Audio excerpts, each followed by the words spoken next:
Sorry, sorry. Soalnya rekamnya manual Mas ya. Tapi nanti videonya di mana ya? WA ada. Oh, jadi nggak live. Tempelin.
Assalamualaikum warahmatullahi wabarakatuh.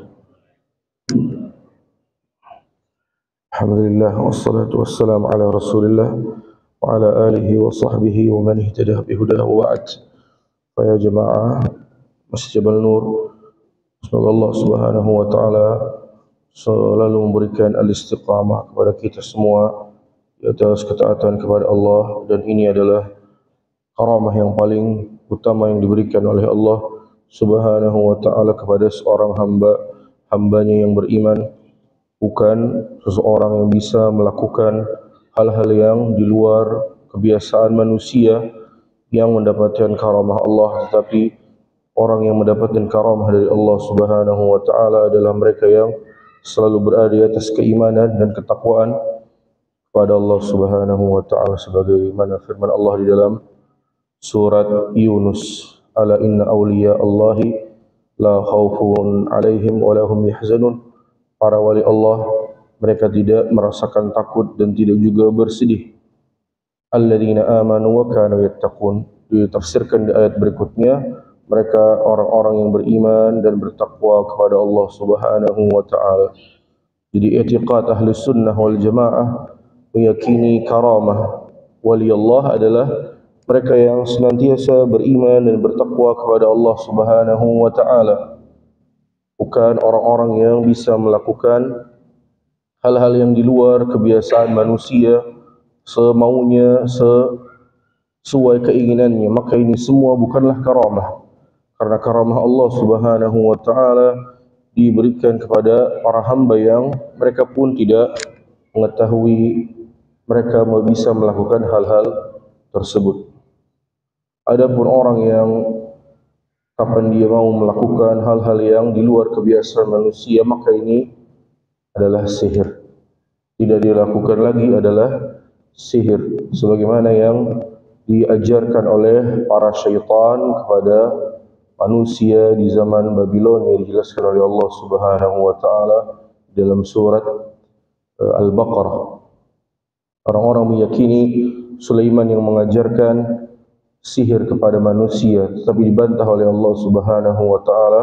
Justru syaitan yang berada di Babylon, di wilayah Al-Iraq di zaman dahulu, yang mengajarkan kepada manusia sihir.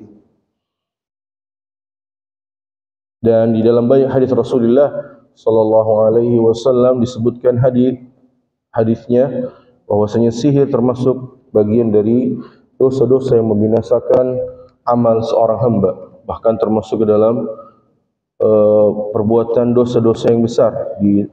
Disebutkan oleh Rasulullah SAW seperti dikumpulkan dengan dosa-dosa syirik, kemudian durhaka kepada kedua orang tua, membunuh jiwa tanpa hak, sihir, ya, disebutkan oleh Rasulullah SAW sihir setelahnya. Maka ini menunjukkan tingkatan dosanya juga tinggi setelah disebutkan oleh Rasulullah berbuat syirik, menyekutukan Allah Subhanahu wa taala. Maka kewajiban kita menjauhkan diri kita dari segala macam amal tersebut.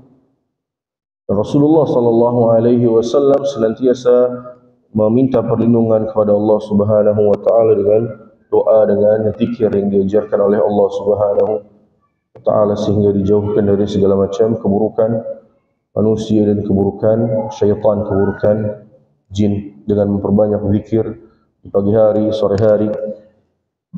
Dan tidak ada di dalam i'tiqad Ahlus Sunnah kesialan sebagaimana yang disebut di dalam pembahasan sebelumnya di dalam kitab Al-Qadar, bahwasanya sebagai manusia merasa pesimis, merasa sial di bulan Safar, dan kita berada di akhir bulan Safar. Setelah kita melewati bulan Al-Muharram, Syahrullah Al-Muharram, sekarang kita berada di akhir bulan Safar yang akan memasuki bulan Rabi'ul Awal, bulan di mana dilahirkannya Rasulullah sallallahu alaihi wasallam, dan pada bulan itu juga Allah Subhanahu wa taala mewafatkan Rasulullah sallallahu alaihi wasallam. Dan dalam pembahasan sebelumnya dibahas tentang keharaman merasa sial di bulan Safar. Semua hari adalah baik yang semua telah ditetapkan oleh Allah Subhanahu wa taala. Kemudian alhamdulillah majelis kita terus berjalan di dalam pembahasan prinsip-prinsip dasar akidah Ahlus Sunnah yang saya ambil dari kitab-kitab hadis yang dikumpulkan oleh para ulama ahli hadis. Saya ambil pembahasannya tentang keimanan, tentang takdir, tentang fitan yang sekarang kita bahas, dan pembahasan yang lainnya tentang ketaatan kepada para pemimpin, ya. Di pembahasan sebelum dijelaskan oleh Imam Al-Bukhari dan Al-Imam Muslim. Dan majlis ini yang disebutkan majlis di masjid kita ini, alhamdulillah diajarkan segala sesuatu yang benar dan segala sesuatu yang tidak boleh dilakukan oleh seorang hamba. Dan ini adalah majlis al-ilm, majlis zikir, yang mana setiap para hamba yang ada di majlis tersebut, hamba Allah Subhanahu wa taala, mendengarkan apa yang boleh dilakukan oleh seorang hamba, apa yang tidak boleh dilakukan. Ini adalah tauhid yang harus dilakukan oleh seorang yang beriman. Ini adalah kesyirikan, sesuatu yang harus dijauhi oleh seorang yang beriman. Sebagaimana perkataan para as-salaf bahwasanya majlis zikir adalah